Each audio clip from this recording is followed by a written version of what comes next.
Hello students. So in this class we will see our next theorem, that is extension of Cauchy's theorem. So in the last class we have seen the proof of Cauchy's theorem and Morera's theorem. Okay, Morera's theorem is the converse of the Cauchy's theorem. So proof are all little bit same, because in the Cauchy's theorem using f of z is analytic, we have to prove c integration of f of z dz is equal to 0. And in Morera's theorem, using c integration of f of z dz is equal to 0, we have to prove f of z is analytic. Now we are having extension of Cauchy's theorem.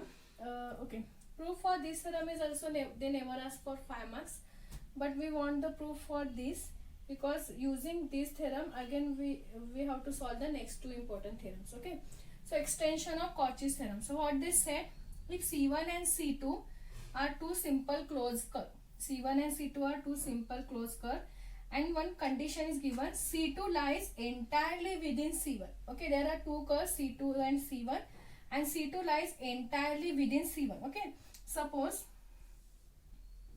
okay, if these are the two curves, this is one curve and this is the second curve. What they said, C2 lies entirely within C1. So let us denote this is your C1 and let us denote this is your C2.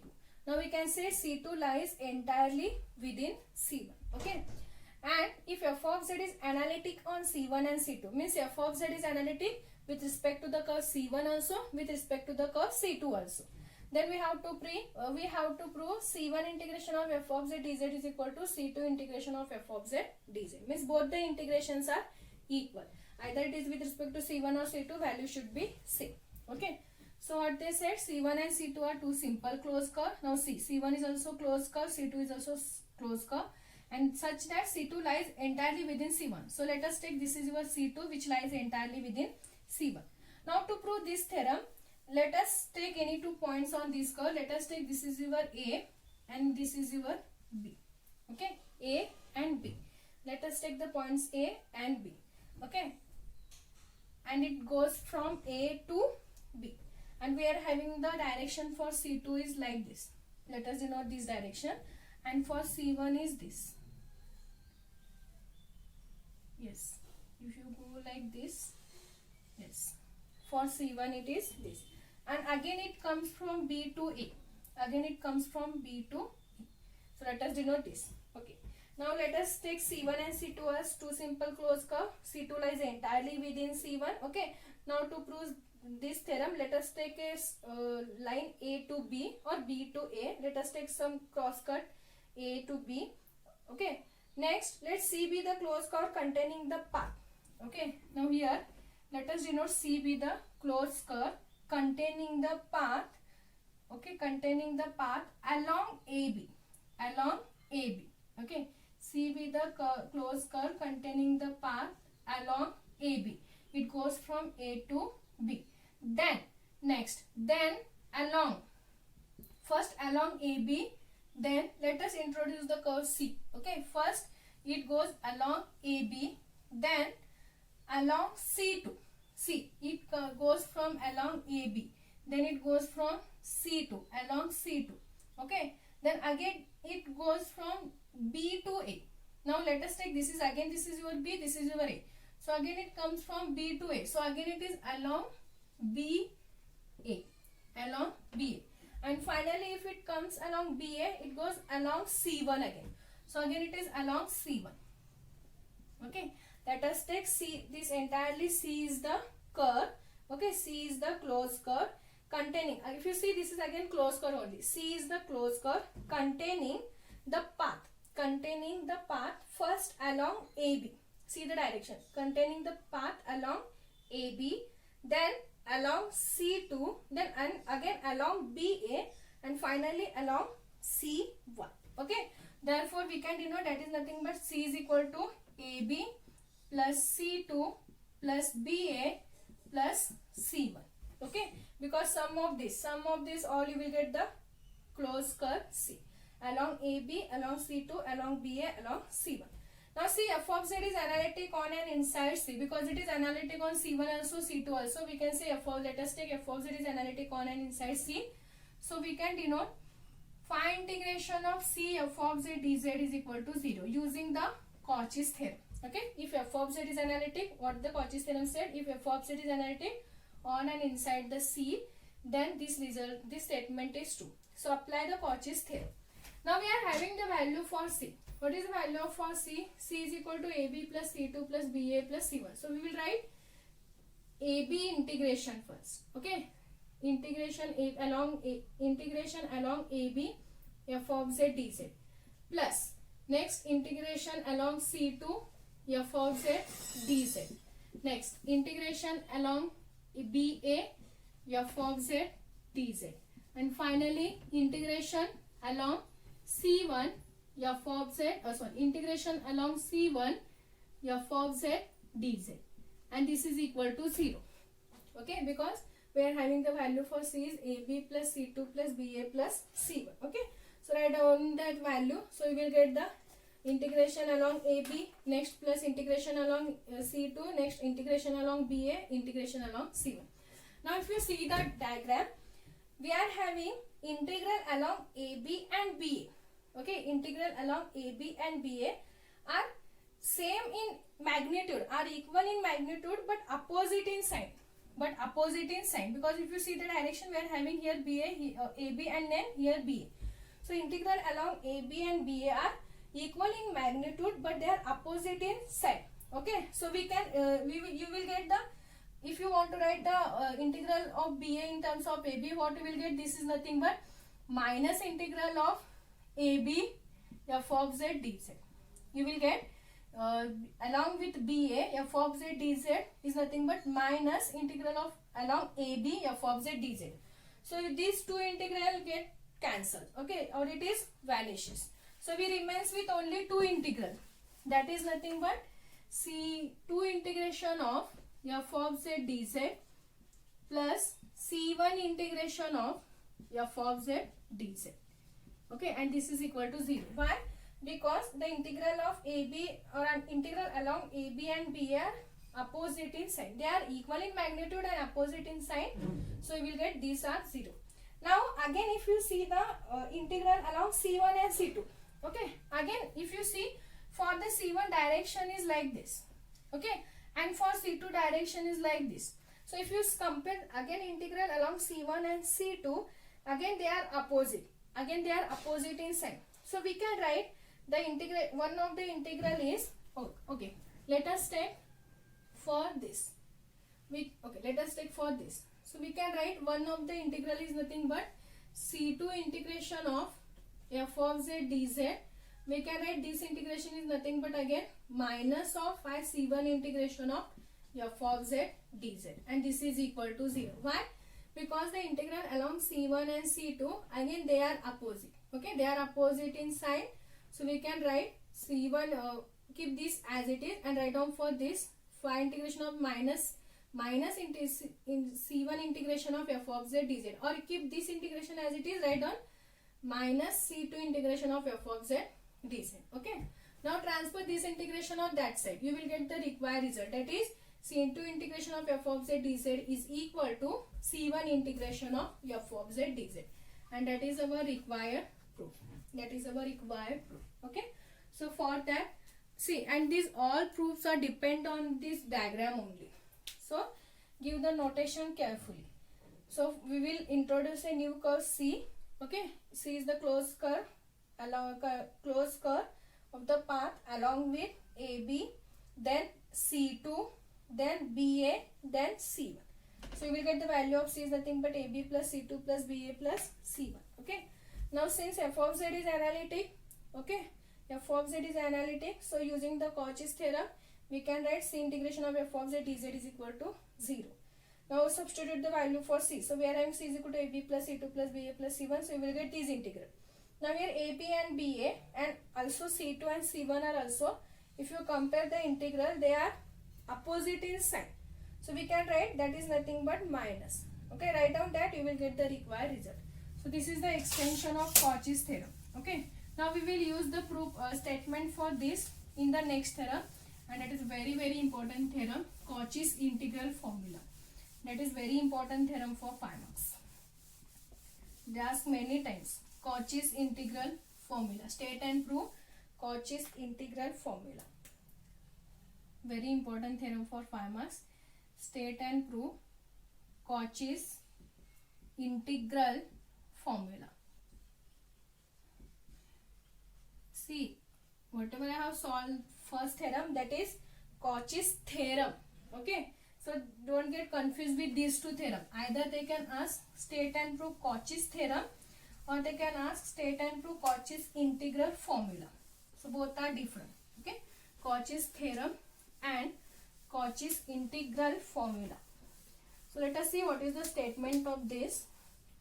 If f of z is analytic, okay, if f of z is analytic on and inside the closed curve C. If f of z is analytic on and inside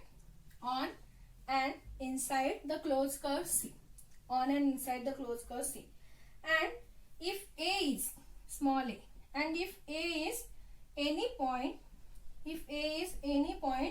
inside C, and if A is any point inside C, then we have to prove f of A is equal to 1 upon 2 pi I C integration of f of z divided by z minus a dz. Okay, what they said, if f of z is analytic on and inside C, and let us take A is any point inside C, then we have to prove f of A is equal to 1 upon 2 pi I C integration of f of z divided by z minus a dz. Okay, so to prove this, let us draw one diagram. We want the curve C. Let us take this is your curve C. Okay, let us introduce one more curve, that is C1. We will introduce the one more curve. To prove this theorem, we will introduce it ourselves, that is one more curve C1. And what they said, A is any point inside C. So let us take this is your point A. Okay, let us take A is any point inside C. We will draw this. Let us take this is Z. Okay, this is the point Z, and let us take this is your R. We will introduce this curve C1. Okay, they have said only the closed curve C, but let us introduce the curve C1. A is any point inside C. It is inside C1 as well as it is inside C also. Okay, so let A is any point C. So let us take, or we can consider the circle C1. Okay, let us take C1 is the circle which lies entirely within C. Okay, C1 is the circle which lies entirely within C with center at A and radius is R. Okay, let us introduce C1 is the circle, and we know that circle is again nothing but the closed curve only. Okay, so C1 is the circle with center A and radius R, and here C1 lies entirely within C. Okay, then we can say the function f of z divided by z minus a is analytic, because it is the closed curve, analytic. Because already f of z is analytic. They said f of z is analytic, so we can say f of z divided by z minus a is also analytic. Now we are having the equation of a circle, as I think I have explained this in the last videos. So we know the equation of a circle is given by modulus of z minus a is equal to r. Okay. Now if you want to remove this z modulus, what we have to write, z minus a is equal to r into e to the power of I theta. I have explained this all in the last I think last week only, to solve when we solve the problem. So z minus a is equal to r into e to the power of I theta. So what is the value of z? You will get, transfer this minus a on this side, you will get plus a r into e to the power of I theta. Okay, then what is the dz value? You will get dz is equal to if you differentiate a, you will get 0 because a is constant. So here differentiation you will get r is constant because it is radius, so it as it is, differentiation of e to the power of I theta is I into e to the power of I theta. So you will get I r e to the power of I theta and d theta. Okay, so since f of z is analytic, okay, here what they said, f of z is analytic, and if you see the curve C1 and C, here C1 lies entirely within C. So we can apply the extension of Cauchy's theorem. If you are having two curves C1 and C2, and if any one curve lies entirely within another curve, so we can say the integral of both the curve are equal. Okay, so applying the extension of Cauchy's theorem, since f of z is analytic and C1 lies entirely within C2. within C. So by applying the extension of Cauchy's theorem, we are having, and here the function is f of z divided by z minus a. So C integration of f of z divided by z minus a dz is equal to C1 integration of f of z divided by z minus a dz by applying the Cauchy's by applying the extension formula, okay, or Cauchy's extension formula for two curves. Here two curves are C and C1. Now both the integral are equal. So we are having the value with respect to C1. Okay. So if you find the value for this integral, that value is nothing but again the value for this integral. So keep this integral as it is. Now with respect to C1, f of, what is the value of z we are having? Because here we are having C1 is the circle. We are having z value is a plus r into e to the power of I theta divided by, again the value of z is a plus r into e to the power of I theta, then minus this a as it is. Okay, substitute the value of z, a plus r into e to the power of I theta minus this a as it is, and the value of dz also we are having, that is I into r into e to the power of I theta d theta. Now we can solve this. A plus a minus a get cancelled, okay, and r into e to the power of I theta get cancelled with this r into e to the power of I theta, plus a minus a get cancelled, then you will get only this term get cancelled with this. So write down the remaining term now. See, we have to prove this result, okay, so remember that one. Write down the, or solve the remaining term. What we will get the remaining, okay, we are having our remaining term is, okay, first write down this C integration of f of z divided by z minus a dz, that is nothing but C1 integration of, we remains with only f of a plus r into e to the power of I theta and d theta, and we are remaining with I only, okay, because I into, here we are having I, so I into f of a plus r into e to the power of I theta d theta. Now see, if you take z tends to a, if z tends to a, you will get the value of r tends to, because if you substitute here a, you will get a minus a is 0. So r into e to the power of I theta is 0. So r is not equal to 0 because we are having r is the radius, so we will get e to the power of I theta is equal to 0. So that implies r tends to 0. Okay. If z tends to a, then r tends to 0. Okay. Now this is the equation of a circle. Then you will get the limit points are nothing but 0 to 2 pi. 0 to 2 pi. Okay. Here we are having I. Z tends to a, r tends to 0. So you will get I into limit points are 0 to 2 pi. What you will get here, it is f of a. Because if r tends to 0, this term is vanishes, only we remains with a. So f of a d theta. Now we know that f of a is constant. So we can take outside. I into f of a, integral of 0 to 2 pi d theta. Integrate this. I into f of a. Okay, integration of d theta is theta. Limit points are 0 to 2 pi. So if you substitute, you will get I into f of a, first upper limit into 2 pi minus 0. That is nothing but I into f of a 2 pi, or 2 pi I f of a. And this is the value of what? C integration of, this is the value of C integration of f of z divided by z minus a dz is equal to what? 2 pi I f of a. But in the proof, we have to prove the value of f of a. So if you want the value of f of a, transfer the remaining term on the other side. What you will get? F of a is equal to, transfer this 2 pi I, you will get 1 upon 2 pi I. So 1 upon 2 pi I, C integration of f of z divided by z minus a dz. Please remember this formula, and this is the required rule. Okay, this formula is called Cauchy's integral formula, because we will solve the problems depend on this formula. Okay, so apply the statement. Okay, here introduce the new curve C1, that is nothing but circle which lies entirely within C. We can apply the extension of Cauchy's theorem. Okay, then substitute the value of z, because C1 is the circle, so you will get modulus of z minus a is equal to r. From that we can find the value of z. substitute all the values, solve, you will get this. Now if you take the z tends to a, you will get r tends to 0. Then you will get the limit points are 0 to 2 pi. Okay. So f of a is constant, you will get outside, will remains with only d theta, integrate that, solve that, you will get the required result. So this is the Cauchy's integral formula. Okay, so depend on this Cauchy's integral formula, we will see Cauchy's integral formula for derivative. Means if we are having f of a, then how to find f dash of a, how to find f double dash of a. So we will see that in the next class. Okay, then after that we will solve the problems.